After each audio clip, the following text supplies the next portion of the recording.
Et on continue ce speedrun, les amis. J'envoie des 4, on est classé maintenant 1334. On affronte un joueur, c'est quoi? Albanais, 1355. Il joue des 5 et vous vous souvenez ici, on joue C4 dans ce speedrun. C'est le Gambit Dame, le nom de la série sur Netflix. Et on veut échanger un pion de l'aile contre un pion central. D'ailleurs, notre adversaire mange ce pion. C'est vrai qu'il est en prise. Mais notre idée, c'est de prendre le centre maintenant avec les deux pions et c'est de recapturer ces 4. Si on arrive à faire ça, on va être très content. Et là, les noirs doivent réagir assez dynamiquement, soit avec E5, soit avec B5 pour tenir leur pion, soit pourquoi pas un coup de cavalier. C'est un coup qui nous laisse pas tranquillement reprendre le pion C4 puisque D4 est attaqué. Et là, souvenez-vous, moyen mémotechnique. Sur les 2 coups de cavalier, il ne faut pas se tromper. On est dans le gambit dame accepté. Et en fait, là, on ne va pas jouer D5, coup forcé, qui chasse une pièce au centre. Pourtant, on adore faire ce genre de coup en général aux échecs. Mais là, il faut retenir, et d'ailleurs, c'est possible, hein, ça serait possible, mais il faut retenir que là, le cavalier viendra en E5 se connecter avec le pion et le défendre. Et ça donne une variante assez complexe. Moi, je vous recommande plutôt ici, simplement, de venir défendre une deuxième fois en se développant avec le cavalier. On essaye plutôt de maintenir notre centre comme ça, les 2 pions côte à côte, et on va essayer de regagner ce pion. Sauf que, et on l'a déjà rencontré dans le speedrun, les noirs nous mettent la pression à nouveau sur le défenseur du pion D4. Que faire? Très bien. Là, on va continuer notre stratégie de maintenir nos 2 pions comme ça. On menace toujours de reprendre ici. En cas de prise en F3, avec quoi on reprend? Très bien. On ne reprend pas avec la dame, évidemment, parce qu'on va perdre le pion D4. Donc en cas de fou prend, il faut accepter d'avoir les pions doublés. Mais en vrai, cette structure-là, avec les pions doublés, elle n'est pas si mal parce que ça nous ouvrirait une colonne pour la tour et on réussirait probablement à faire le grand roc et à mettre le roi à l'abri par là. Mais de toute manière, on aura l'occasion de le rencontrer. C'est dame D7, là, le coup qui est joué par les noirs. Alors, quelle est l'idée de mon adversaire? N'oubliez pas de vous demander ça à chaque coup de votre adversaire. J'imagine qu'il libère la case D8, soit pour jouer tour D8 et renforcer la pression ici, soit pour faire le grand roc. Très bien. J'ai l'impression quand même que c'est le bon timing pour recapturer le pion, pourquoi pas. Alors, si je recapture le pion et que lui, il fait le grand roc, par exemple, pour attaquer le pion D4, est-ce que je peux maintenir le pion D4? C'est pas certain. Je pourrais peut-être jouer D5 une fois que j'ai récupéré mon pion. Mais il viendra peut-être ici attaquer le fou, renforcer le clouage. Et si je recule mon fou, a priori, tout va bien. Donc, écoutez, je vais jouer fou prend C4. Pourquoi pas? Donc, on a récupéré le pion qu'on avait sacrifié. Et pour l'instant, on a nos 2 pions centraux. Donc, on a gagné la bataille du centre. Mais les noirs continuent d'être menaçants. Ils attaquent ce pion E4. Qu'est-ce que vous jouez? Alors, toujours regarder hein, si E5, c'est favorable ou pas. Mais là, après E5, on laisserait peut-être le cavalier aller sur cette belle case en D5. Donc, je préfère hein, nettement finir mon développement et défendre. Un peu la même stratégie, on maintient dans cette variante notre centre. Et E6. E6, pour moi, c'est une sorte d'aveu de faiblesse des noirs, puisque c'est plus un coup qui crée une menace, c'est pas un coup dynamique, c'est un coup pour finir le développement. Mais sur un coup comme ça, statique, en fait, juste les blancs, ils vont probablement réussir à consolider leur centre. Donc, on va voir qu'est-ce que veut mon adversaire. Fou B4 pour essayer de mettre un peu plus la pression ici. Peut-être. Dans tous les cas, moi, je pense que je vais mettre mon roi à l'abri, finir le développement. Et on verra sur fou B4, on aura très probablement une solution. Et puis, n'oubliez pas l'avantage d'avoir laissé nos 2 pions comme ça au centre côte à côte. C'est qu'en fait, à tout moment, on peut avancer l'un ou l'autre. Et ça pose problème à l'adversaire. Et d'ailleurs, notre adversaire n'aurait pas dû jouer fou D6. Et vous l'avez sans doute déjà remarqué, a priori, hein, mais on va quand même chercher. Quand vous avez un bon coup, cherchez hein, une ressource adverse. Soyez curieux, soyez pas trop excité. Après E5, j'ai l'impression quand même qu'on gagne une pièce, non? Je vois pas de ressources, très bien. Donc fourchette, et on gagne la pièce. Bon, on continue dans ce speedrun à gagner plutôt pour l'instant sur des erreurs tactiques, mais c'est très normal, on est à 1300. Plus on va monter, moins il y aura d'erreurs tactiques et plus on pourra dérouler la stratégie. Ça fait du bien de gagner des parties comme ça en tactique. Donc vraiment, si vous n'êtes pas encore là, à 1330 chess.com, ou je ne sais pas exactement à combien ça correspond sur l'e-chess, un peu plus quand même. C'est peut-être 1330, je sais pas, c'est peut-être 1600 sur l'e-chess. Eh bien, il faut que vous fassiez une routine avec des exercices tactiques. Notre adversaire qui prend F3, dame prend F3, et pour ceux qui voient cette vidéo sur YouTube ou sur les autres réseaux, et que quand je vous dis routine tactique, vous ne savez pas trop de quoi je parle, et ben quand vous rejoignez notre club en ligne, et les membres du club, vous le savez, on a un programme tactique quotidien qui vous permet de progresser et de ne pas faire des efforts dans le vent. Donc n'hésitez pas à nous rejoindre au club. Vous prend D6, donc les noirs qui sont contraints de sacrifier une pièce. D'accord, ils ont 2 pions pour la pièce. Et ils attaquent et le fou et la dame. Qu'est-ce que vous jouez?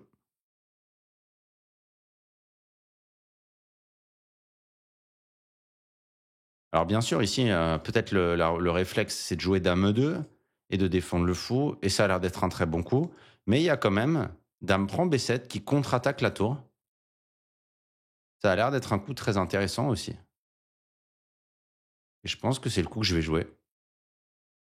Je cherche à nouveau une ressource. J'imagine que sur dame prend, donc il n'a pas le temps de prendre le fou parce qu'on prendrait la tour. Donc sur dame prend, à mon avis, il va jouer roc. Mais là, voilà, je peux bouger mon fou, par exemple, en B5. Et on a gagné un pion. Donc, dame prend B7. Coup forcé. Et c'est les moments où on peut chercher des tactiques parce que nous, on a notre roi à l'abri. On est bien développé. Ok, il joue roc. Qu'est-ce que vous faites? Voilà, les coups forcés, toujours. Échec. Il n'y en a pas. Prise. Bon, il n'y en a pas des intéressantes. Menace. Donc, soit fou B5 attaque la dame, coup forcé. Soit tour D1. Celle-là, elle va plutôt aller là, a priori. Attaque la dame aussi. Donc, mettons tour D1. Il n'a pas beaucoup de cases. Dame E7. D'accord. Et bon, ça pourrait être correct. L'autre option, c'est fou B5.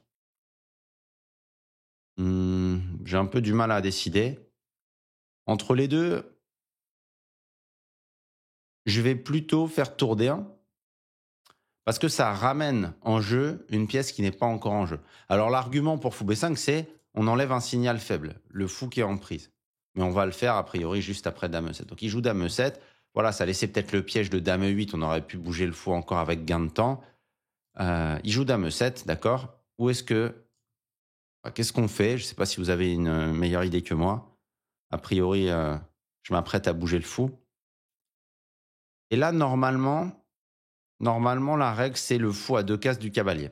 Vous le savez. Pour dominer les cases du cavalier.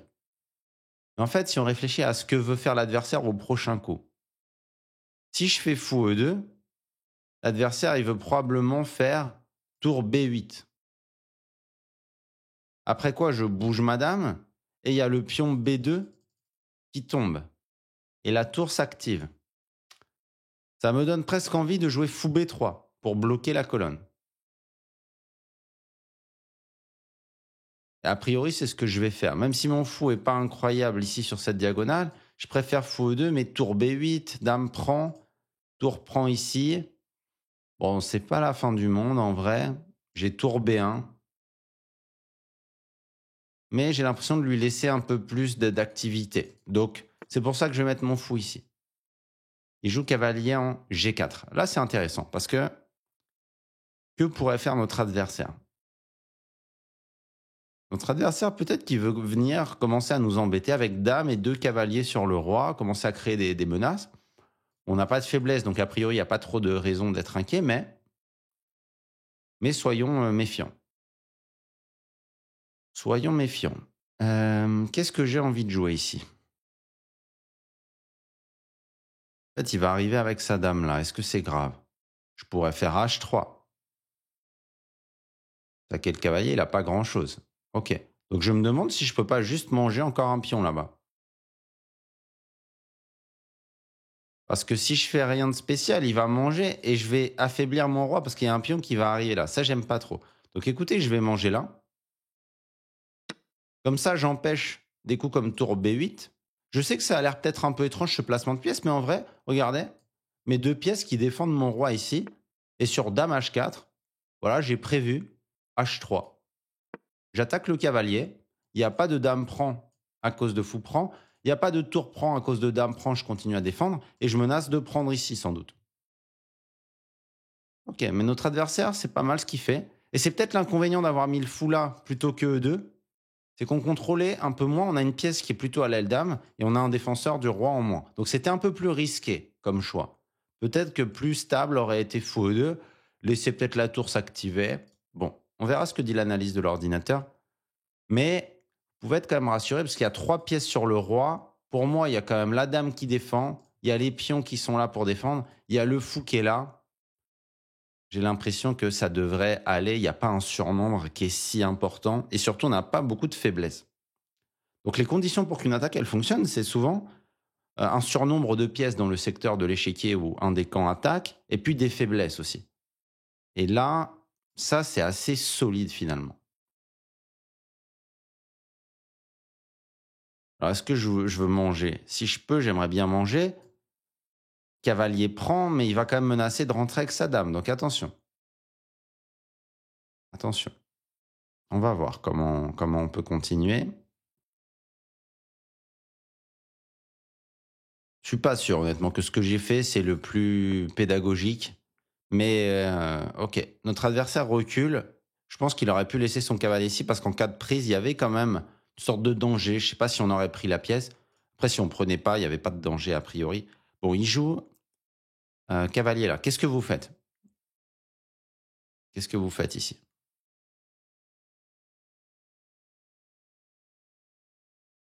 Eh bien, écoutez, j'hésite à faire dame prend, encore un pion et on attaque le cavalier.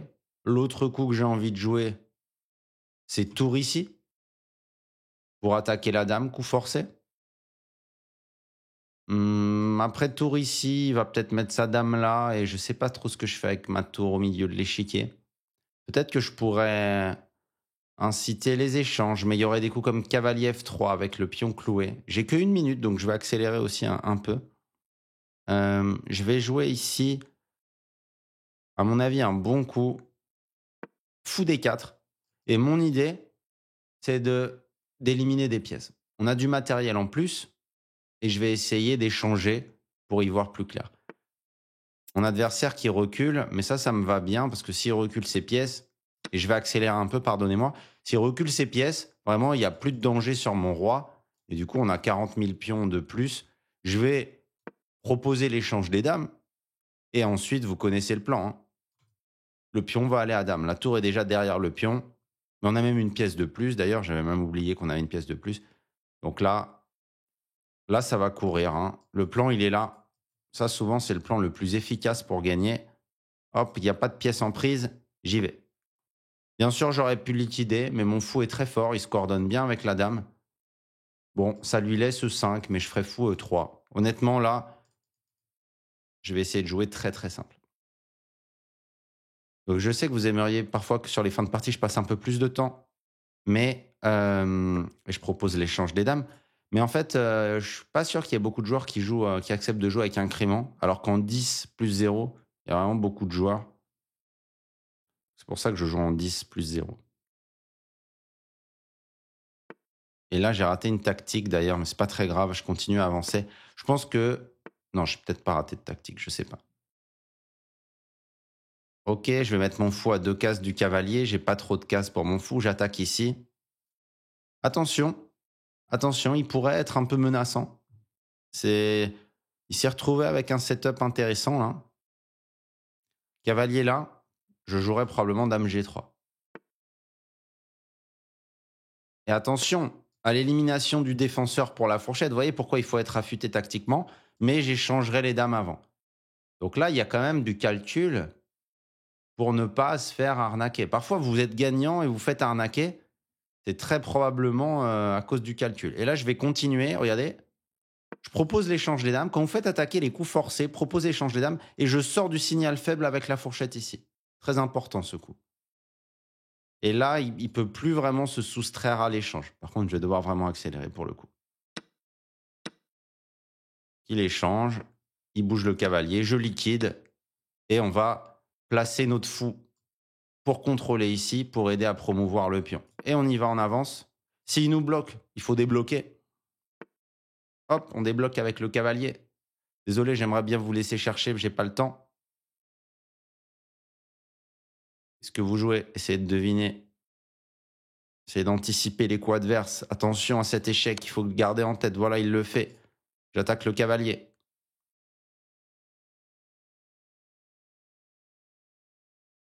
Il veut jouer quoi? Cavalier là. Je prendrai la tour probablement. J'ai même plus fort. Sur cavalier là, j'ai un meilleur coup. Je vous laisse le trouver. Le cavalier. Ok, il ne fait pas, donc je gagne le cavalier.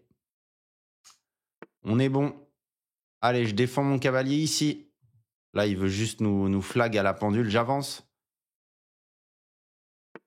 Je débloque le bloqueur. Et le pion va aller à dame. Ok. Hop, je fais dame. Et là, je vais jouer G5 pour essayer de le mettre dans un réseau de maths. Ça, c'est pour essayer de gagner assez vite la partie. Et là, je vous laisse trouver. Il y a un mat en 3 coups. Échec. Échec. Bon, 4 coups s'il sacrifie la tour. Et mat.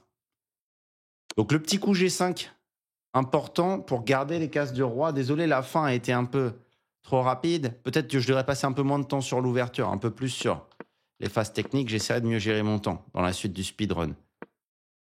D'accord, donc le meilleur coup, c'est des 5 sans doute selon l'ordinateur, mais fou E3, c'est vraiment le coup que je recommande dans le répertoire de mon club en ligne. Très logique à comprendre. On essaye de stabiliser. Ici, visiblement, bon, mais ça change pas trop les balles. On passe de 1-5 à KC 3, ça me semble très logique. Peut-être qu'effectivement KD2 est fort. Bon, j'aime bien cavalier C3 pour moi, comme ça la dame continue à défendre ici. Ça me semble logique. Le roc, très bien. Et là, une grosse erreur. Mais vous voyez qu'on a déjà dame D7, c'est une erreur. On a déjà un avantage de plus 1. Alors, qu'est-ce qu'il aurait dû jouer après KC3? Il aurait peut-être dû faire grand roc. Effectivement, je vous avais dit, on jouerait D5. Pour moi, il bougeait ici. Ah, et là, j'avais pas vu. On peut même prendre le cavalier. Et s'il prend notre dame, on prend sa dame. Et on a gagné une pièce. Parce qu'après tour prend, on récupère ici. Et si vous faites les calculs, on a une pièce de plus. Ah oui, donc en fait, il aurait dû peut-être prendre ici. On aurait pu faire les 2 prises. Même pion prend est bien, mais là, pour le coup, on peut même faire dame prend. Cavalier E5. La dame s'écarte. Et on va faire fou E2.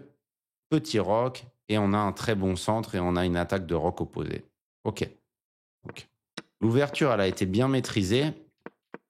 Ok, là, il y a une erreur. Et après, je pense que la conversion, tour D1, c'était bien. Voilà, vous voyez ici, bon, mais c'est la même éval. Mais c'est vrai qu'en rétrospective, peut-être que fou E2, ça aurait évité, ça aurait un peu plus protégé notre roi.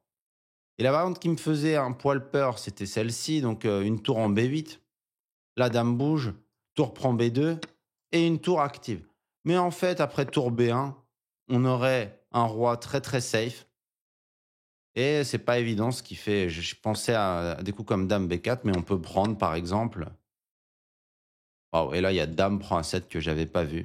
Si tour prend mat du couloir. Mais n'importe quel coup, même dame A5 pour défendre le cavalier. Et ok, on est très safe, peut-être plus safe que dans la partie. Dans ce que j'ai joué, il y avait plus de chances de se faire arnaquer pour un joueur un peu moins expérimenté. Donc, par contre, ça nous a permis, et ça, c'est très important pour vous, ça nous a permis de voir qu'en défense, regardez, très important, les coups forcés. 2 règles quand vous défendez sur votre roi qui est attaqué. La première, voir les menaces, ne pas s'affoler et parer les menaces.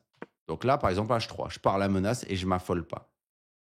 Il bouge le cavalier. Et la deuxième règle très importante, ramener des pièces en défense et liquider quand on peut. Et là, fou D4, ça va me permettre de liquider un attaquant. Il bouge. Bon, je ramène la dame. Coup forcé. Là, je vais à dame. Je propose l'échange des dames. Vous voyez, je ne le laisse pas trop s'organiser. Dame ici, j'avance. Et je propose l'échange des dames. Alors là, visiblement, il dit c'était pas le meilleur. Je ne sais pas pourquoi. Il dit dame F3. Moi, la règle, c'est plutôt de proposer l'échange des dames. Il bouge. Paf, je propose l'échange des dames. Et là, il est un peu contraint. Il commence à plus avoir de cases. Ok, très très bien. Et puis la fin était assez limpide. Voilà. Rien d'incroyable sur la fin. Je vous propose de continuer avec une deuxième partie. On a les Noirs, on joue un joueur de République tchèque. Non, Philippines, bien joué mon jeu. Je ne sais pas pourquoi je confonds à chaque fois. Et très bien, il nous joue cavalier F3. Qu'est-ce que vous jouez, les membres du club? Très bien, D5. Donc sur cavalier F3, là, Réti, au club, je vous recommande de jouer D5. Ça nous évite de nous faire avoir dans les transpositions. Maintenant, notre adversaire, il fait un truc qui est un peu étrange ici. E4. Pour les gens qui suivent sur YouTube, en rejoignant le club, vous aurez un répertoire stable, serein, solide. À force de le travailler, vous serez très confortable dans vos parties. Là, évidemment, ça c'est un peu rare, mais je sais pas, il me donne un pion, donc je le mange. Je comprends pas trop où il veut en venir. Et il joue cavalier en G5. Il veut recapturer le pion, visiblement. Bon, d'accord. Bon, bah écoutez, je me développe et je défends le pion. Je vais pas réinventer l'eau chaude, là, pour le coup. Et il joue D3. D'accord. Donc, il veut regagner vraiment son pion. Bon, déjà, s'il le regagne après l'échange, je vais le déroquer. Donc, même si je jouais un coup un peu bateau, comme KSC6, on serait déjà pas mal. Mais honnêtement, je vois pas de raison de ne pas accepter le sacrifice de son pion. Ok. Donc, on a un pion de plus. Il est là. En plus, c'est un pion central. Donc, on est plutôt content. Mais il a une petite avance de développement. Très bien. Qu'est-ce que vous jouez à ma place? Et il faut se méfier quand même. Il y a peut-être un piège ici. Si c'est à lui de jouer, il aurait un très fort coup que je viens de voir. C'était au blanc de jouer, mettez sur pause. Quel très fort coup pour les blancs? Très bien. Si c'était au blanc de jouer, il y a cavalier prend F7. Waouh. Fourchette, roi prend et fou G6. Échec à la découverte, attaque Notre-Dame. On prend le fou, on perd la dame. Ok. Donc important que je défende ma dame avec le cavalier. Ok, très bien. Bon, il y avait d'autres coups qui fonctionnaient sans doute. Même E6, ça marchait. Cavalier prend, fou G6, roi E7. Donc, c'était dur de tomber dans le piège, mais il fallait peut-être le voir quand même. Cavalier en C3. D'accord. Qu'est-ce que vous feriez à ma place? Moi, je vais y aller pour les coups forcés. Et en fait, ce cavalier-là, il m'embête un peu. Donc, je veux qu'il dégage. Donc, je le chasse. Donc là, il n'y a pas cavalier prend, fou échec. Parce que je ferais roi prend. Et sur dame prend dame, ma dame est défendue. Donc mon adversaire, qu'est-ce qu'il fait? What? Qu'est-ce que c'est ça? Et non, là, il s'est enflammé. Deuil 13. Là, je comprends vraiment pas pourquoi il me donne ça. Je cherche le piège, mais je le vois pas. Je sais pas. Je gagne la pièce. J'ai regardé ses échecs, ses prises. Ah, ok, il me sacrifie juste une pièce comme ça. Waouh, très agressif ce joueur. Ok. Bon. Écoutez, on va continuer avec les coups forcés. Vous avez quoi là, en tête? Eh oui, on se développe, ce fou. Fou G4. Pourquoi pas? J'attaque la dame. Voilà. En jouant des coups forcés, vous vous assurez de ne pas être surpris par l'adversaire. Il est contraint de se défendre. Et donc, vous pouvez être capable un peu plus d'anticiper ce qui va se passer dans la partie. Ça, c'est très bien. Ici, je vais jouer fou. Alors, j'étais parti pour jouer fou H5. Mais après, pion G4. Fou G6, fou prend, je prends échec intermédiaire et je prends là, mais il a une très belle case pour son cavalier ici. C'est un peu bizarre d'y aller pour ça. Mais j'ai pas vraiment d'autres cases pour mon fou. J'ai pas trop envie de revenir là. Donc je vais jouer fou H5 pour la simple et bonne raison que on a une pièce et un pion de plus. Non, pardon, on a juste une pièce de plus. Et que du coup, bon, bah après tous ces échanges, même s'il a une très forte case et c'est très désagréable, avec une pièce de plus, ça sera gagnant pour nous. Bon, mais il joue fou E3, d'accord? Je pense qu'il est temps de se développer. Peut-être préparer un grand rock. Est-ce que j'ai des coups forcés dans cette position? J'en vois pas. Je n'en vois pas. J'ai peut-être. Non, mais écoutez, il va falloir se développer. J'hésite à mettre madame là pour préparer le grand rock. J'aime bien madame là parce que j'ai un échec en vue ici qui peut peut-être l'embêter. J'aurais pu jouer E6 pour développer ce fou, mais en fait, j'ai plutôt envie de faire le grand rock parce que là, il y a du monde au balcon là, de ce côté-là. Donc, j'ai plutôt envie de faire un grand rock. Donc, il joue dame D2. D'accord? Il a le droit. Moi, écoutez, je vais faire le grand rock. Pourquoi pas? Attention, j'aurai un signal faible comme ça. Ça, c'est pas bien protégé. Qu'est-ce que je peux faire d'autre? Peut-être cavalier ici?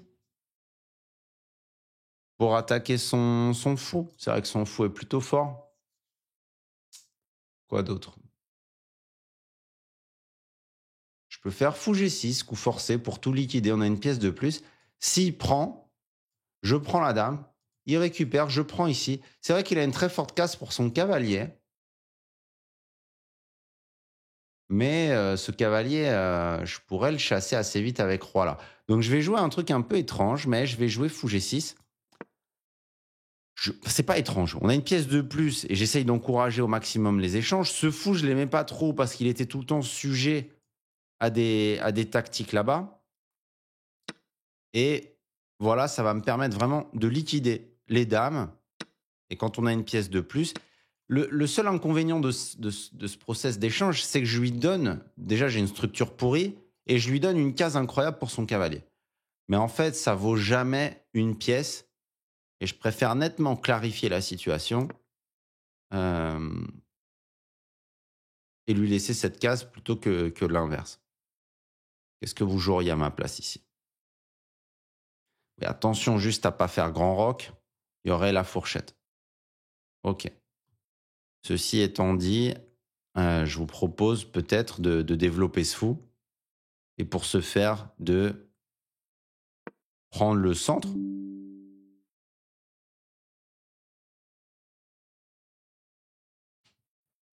Oh, pardon. J'avais le chargeur qui n'était pas branché, mais c'est réglé. Donc il joue quoi, notre ami? Il joue H3. Donc très bien, on comprend ce qu'il veut faire. Il veut plus que son pion soit en prise pour faire jouer sa tour. Ouais, plutôt bien. J'aimerais vraiment chasser ce cavalier, mais là je vois pas pour le coup comment je peux faire ça. Bah donc écoutez, je vais juste me développer. Je veux mettre mon fou en D6. Voilà. J'ai rien à faire d'incroyable, j'ai une pièce de plus, hein. Il suffit juste que j'organise un peu mes pièces, que je me prenne pas de fourchette de tactique et ça va aller.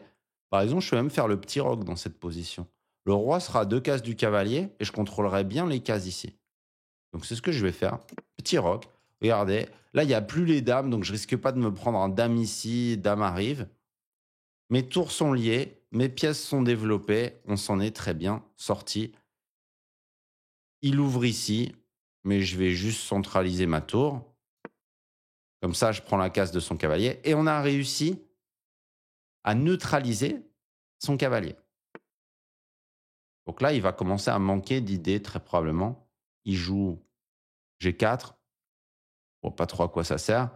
Évidemment, on ramène notre pièce au centre. Et ça y est, tout le monde est là. Et maintenant, on va pouvoir trouver un plan là pour progresser. Quand on a une pièce de plus, il y a toujours le plan d'essayer de liquider, qui est valable. Et je pense que c'est ce que je vais faire ici. J'hésite à jouer cavalier là. Cavalier là, ça m'a l'air assez pertinent. S'il fait fou prend, pion prend, tour prend, tour prend, à la fin, il peut gagner un pion, c'est vrai, mais on a pas mal liquidé, j'ai toujours ma pièce de plus. Écoutez, je vais pas me prendre la tête, parfois il faut savoir jouer simple. Alors c'est sans doute pas le meilleur coup de l'ordinateur parce que ça rend un peu de matériel, mais je vous apprends aussi à jouer pratique pour convertir, tranquillement. Donc là, pièce de plus, écoutez, même au prix d'un pion, les simplifications me font plaisir. J'ai peut-être raté fou prend, pion prend, cavalier E6, fourchette. C'était peut-être pas le meilleur coup. Peut-être qu'on aurait pu jouer B5 pour faire B4 pour chasser le fou, prendre de l'espace là-bas, ramener le cavalier ensuite. J'aurais pu continuer à jouer normalement. Parfois aussi, c'est vrai que quand on a une volonté de vouloir trop simplifier trop vite, on fait des erreurs. Et là, c'est une petite imprécision que j'ai jouée, mais vous allez voir que ça va pas normalement être la fin du monde. Est-ce qu'il va trouver? Voilà, fou prend, donc bien joué. Et là, il y aurait cavalier E6 fourchette. Et il le trouve, et c'est bien joué, bravo. Très, très bien. Bon, mais ça va quand même mener à des simplifications. Je vais jouer tour D7. Ma tour était attaquée.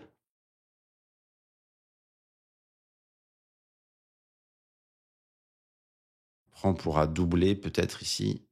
S'il prend, d'ailleurs, on a une tactique qui gagne une pièce, donc je suis même pas sûr que ce soit bien pour lui, en fait, ça. Les amis, j'espère vraiment que vous prenez du plaisir à regarder cette série. N'hésitez pas à regarder même deux, trois fois, hein, chacune des vidéos. Alors peut-être pas en boucle non plus, mais voilà, regardez une première fois, revenir, regarder une deuxième fois. J'espère que petit à petit, vous allez avoir ma voix dans votre tête qui va vous guider quand vous jouez des parties. Et là, je vous laisse mettre sur pause et réfléchir. Si vous vous trouvez la séquence gagnante, une ligne forcée. Tour prend, tour, force, tour prend. Ensuite, on regarde toujours les échecs, les prises, les menaces. Fou F4 échec et attaque à la découverte sur le cavalier. Petit calcul des lignes forcées, fait plaisir. Et on a deux pièces de plus. Peut-être que notre adversaire va abandonner. Non. Donc je prends. Il se fait une case bien jouée ici pour son roi. Comment on gagne ça au plus vite? euh, J'ai pas facilement de pion passé que je peux créer. Bon, je vais faire un coup d'amélioration du roi déjà pour empêcher sa tour d'infiltrer. Et je le laisse s'affaiblir. Voilà. Donc il s'affaiblit un peu. Où est-ce que vous placeriez ce cavalier? Ici, je sais pas trop ce qu'il va aller faire dans la vie. Il n'y a pas de cases qui sont intéressantes. La faiblesse, elle est où, là, dans le camp des blancs? Enfin, les faiblesses. Bravo. H4 et F3. Alors, à votre avis, où est-ce que je vais jouer mon cavalier? Voilà, moi, je vais jouer en D7. Et mon idée, c'est de venir ici pour attaquer la faiblesse. Il y avait aussi un argument pour le coup, cavalier E8, pour aller vers D6 et aller vers F5 et taper cette faiblesse. Qui fait pion C3. Évidemment, on va venir sur la seconde rangée. D'accord? Donc il attaque notre fou, coup forcé, c'est bien joué de sa part. Très bien. Bah, écoutez, on va replacer notre fou. Peut-être qu'on va venir au contact de cette faiblesse. Mettre ses pièces en contact avec les faiblesses adverses, c'est très souvent une très bonne idée. D'ailleurs, depuis qu'il a joué pion C3, il y a une autre faiblesse qui est apparue dans la position, c'est B2. Ok. Donc là, il faut que je continue à progresser. Je vais jouer cavalier C5. Je pourrais aller ici. D'ailleurs, je vais y aller. Si vous voulez, c'était notre idée première. Je vais continuer. J'attaque ici. Mais surtout, je commence à avoir des vues sur le roi. Là. Une tour, un cavalier, je ne sais pas, un pion, ça peut commencer à faire mal. On va voir ce qu'il fait.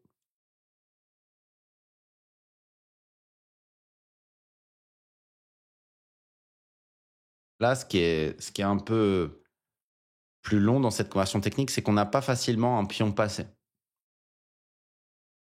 Donc il fait pion F4, très bien. Moi, je vais jouer cavalier D3. J'attaque ici.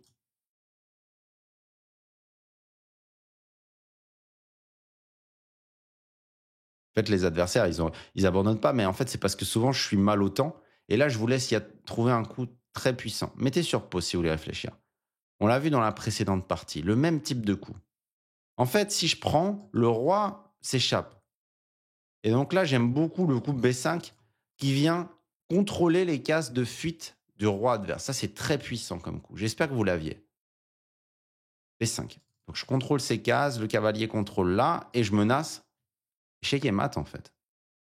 Et mon adversaire ne part pas à la menace. Vraiment, ce B5 à retenir, parfois, quand on attaque, c'est plus pertinent, au lieu d'enchaîner la ligne forcée, de venir contrôler les cases où le roi peut s'enfuir. Et là, on a cet échec et mat. Ok. C'est très bien, on va regarder pour le... Alors désolé, je ne vais pas prendre la revanche de mon adversaire. On a joué à 88 de précision. Donc là, visiblement, fou F5 est plus fort. On va regarder quand même. Fou F5 est peut-être beaucoup plus fort sur le papier. Non, pas beaucoup plus fort, mais c'est vrai que c'est mieux. En fait, on a un Gambit Budapest à l'envers pour les puristes. Et je voulais jouer le coup le plus naturel parce qu'on est là pour ça. Mais c'est vrai que fou F5, ça va permettre de faire E6 et d'avoir une structure qui est un peu plus agréable que dans la partie. Par exemple, sur KSC3, on fait cavalier F6 et on est heureux. Ok, donc fou F5, ça empêche peut-être aussi son idée là. Est-ce que... Ah non, le problème de cavalier F6 qu'on a joué, c'est que si il fait fou C4, ce qu'il n'a pas fait dans la partie, ce qui est le meilleur coup, je suis obligé de faire E6 et mon fou se retrouve enfermé simplement dans la chaîne de pions. Donc si vous rencontrez cette ligne qui est hyper rare, maintenant vous savez que c'est un peu plus pertinent de sortir le fou. Comme ça, si fou C4 se coordonne avec le cavalier ici, on fait E6 et on n'a pas de mauvaise pièce. On n'a pas notre fou qui est enfermé dans la chaîne de pions. Donc je le saurai aussi pour la suite. Mais bon, cavalier F6, ça reste de toute manière bien pour les noirs. D3. Donc là, j'ai mangé. Visiblement, il y avait un meilleur coup. Mais bon, ça, c'est du détail. Ça, c'est bien. Ça, c'est bien. Là, il nous sacrifie notre pièce. Coup forcé. Voilà, c'était correct. Tout était correct. C'était pas les meilleurs coups. Mais voilà, c'était correct. On a ramené les pièces. Même ça, c'était bon. Ok. Et la conversion. Ah, ça méritait pour moi 2 points d'exclamation, ce coup. Ah, il voulait faire la fourchette. C'est vrai qu'il y avait une fourchette, mais je préfère... J'ai même pas vu, mais je préfère même B5 en vrai. Les amis, on a fait 2 belles parties. On se retrouve pour la suite de ce speedrun très bientôt pour les membres du club. J'espère que ça vous fait travailler notre répertoire d'ouverture et le fait pratiquer. Et pour les non-membres du club, vous savez ce qu'il faut faire. Rejoignez notre club, vous allez kiffer. Il y a une ambiance incroyable. Ciao, ciao à la team.